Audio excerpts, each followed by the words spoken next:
Hello YouTube, hope everyone's having a great day. Today I'm going to talk about a couple of things that you should consider before buying a Lincoln MKZ ranging from 2013 to 2020. I've owned an MKZ for almost 4 years now, and I've thought about things that you may want to consider before getting into this ride. Keep in mind, this is just my opinion. It should not offend or scare anyone from buying this vehicle. If you want to learn more about reliability of this vehicle, check out my videos where I've discussed about common issues. Also, if you're new to my channel, I'm on my way to 2,000 subscribers, so help me out and show your support by subscribing to my channel. Let's get right into the video, shall we? Before buying an MKZ, you should consider your body shape and size. If you're a taller and larger person, you may find this vehicle a bit too crammed, especially in the rear seats. The front seats are on the smaller side, so if you're a bigger person, you may find the seats up front a little bit tight and uncomfortable. In the rear, there's decent legroom and headroom for people under 6 foot tall. You do get a bit more headroom when you have the regular sunroof instead of the pano roof. My friend, who is 6'2" and about 240 pounds, said he didn't have enough room in this vehicle, but was fine on a shorter drive. I'm 5'10" and I personally fit alright, but I do wish the front seats were a bit wider. I find in the rear seats it's okay, but I'd rather be in the front seat during a longer road trip because I find the cushions to be a bit too hard back there. Since we're talking about room, I would like to mention the trunk, as it's not the largest, especially if you have a hybrid model. Though a hybrid 1.4 kilowatt hour battery takes about half the room in the trunk, leaving you with only a small amount of trunk space. A cargo roof box would be ideal if you plan on getting a hybrid.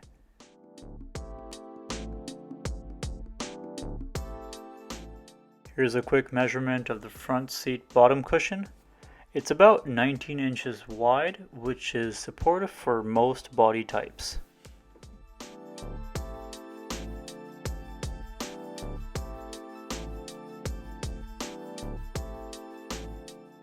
The second thing you want to consider when buying a Lincoln MKZ is what engine you want and how much driving you do per year.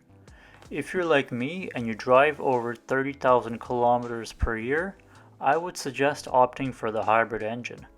Not only will you get exceptional gas mileage, but you will also have a reliable engine that you don't have to worry about breaking down. With the hybrid engine, the gas tank is only 13.5 gallon, and it can give you up to 540 miles of range, which is amazing considering the size of the car. You may also consider the 3.7 liter V6 engine if you do long distances. It is a bit thirstier and not as reliable as the hybrid, but overall those 3.7s are a really good choice as well. The turbo engines are fun and fast to have, but I personally wouldn't buy them, mainly because of reliability and fuel economy reasons. If I were driving shorter distances to work, I would have possibly considered a 3-liter twin-turbo engine because it has a lot of power and it's fairly reliable compared to the 2-liter turbo engine. It has 400 horsepower and 400 pound-feet of torque to be exact, but I'm very glad I made the decision to go with the hybrid because it suits my needs. So definitely think about how much driving you plan to do before buying an MKZ. The third thing you should consider before buying a Lincoln MKZ is the climate you live in.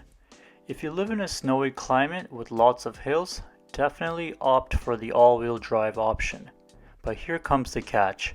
The all-wheel drive systems in these vehicles are not that reliable. Check out my common problem videos to learn more about these all-wheel drive systems.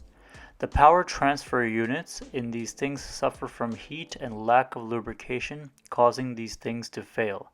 So if you do get a Lincoln MKZ with all-wheel drive, make sure you religiously change out the PTU fluid to extend its life.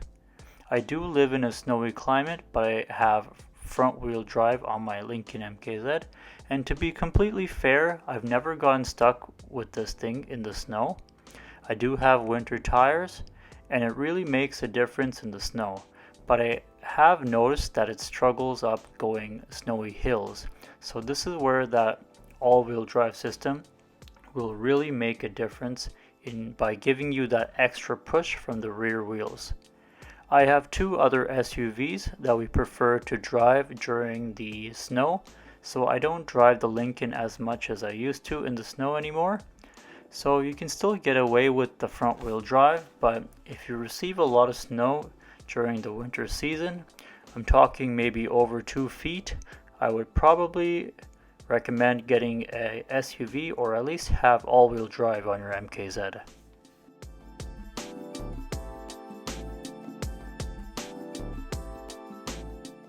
The fourth thing you should consider before purchasing a Lincoln MKZ is the driving experience.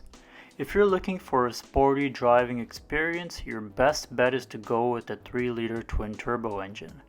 Not only does it have stock 400 horsepower and 400 pound-feet of torque, but it also has tunes available that can make it do 0 to 60s in 4.2 seconds or less, which is crazy fast for a Lincoln.